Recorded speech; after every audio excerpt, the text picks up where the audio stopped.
Madame Nougou, vous ne serez pas au deuxième tour, votre réaction?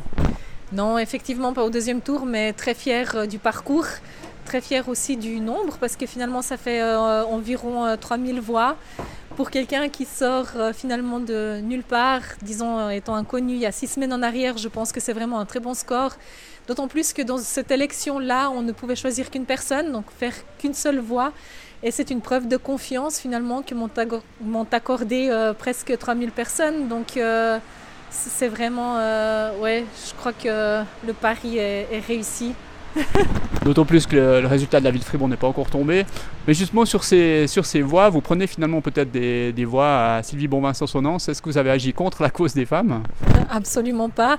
Je ne pense avoir pris les voix de personne puisque moi justement je n'avais pas un pool de voix à disposition, des voix automatiques. Bien au contraire, j'ai dû me battre pour chacune de ces voix.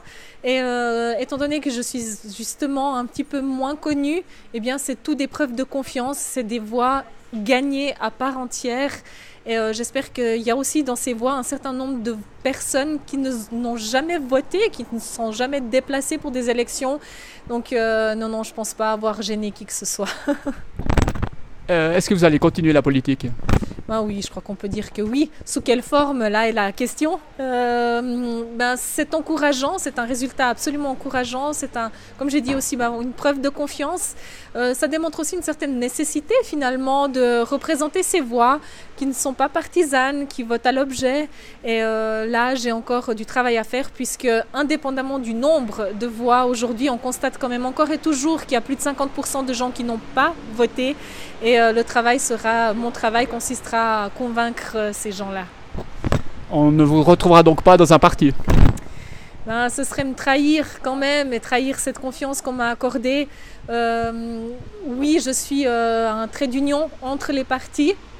J'ai aussi été agréablement et de manière professionnelle accueillie justement par les autres partis, puisque je crois que tout le monde a compris que l'idée c'était pas de détruire le système, bien au contraire, c'était simplement de le nourrir d'une autre coloration. Et à partir de là, voilà, il faut que je reste fidèle à moi-même, sinon si mes objectifs dépassent ma nature, disons si le but étant d'être simplement élu, que pour être élu il faut entrer dans une machinerie, eh bien là ça ne correspondrait pas à ce que j'essaie de représenter justement. Vous avez communiqué que le cas échéant vous pourriez faire un recours à la cause de ces bulletins défectueux. Qu'en est-il? Non, pour faire un recours il faut une qualité de recourir et il faut surtout un intérêt au recours. Et là, avec une telle différence de voix, je crois que c'est pas opportun et ce serait perdre et du temps et de l'argent et c'est absolument pas c'est pas mes intentions, il faut rester pragmatique.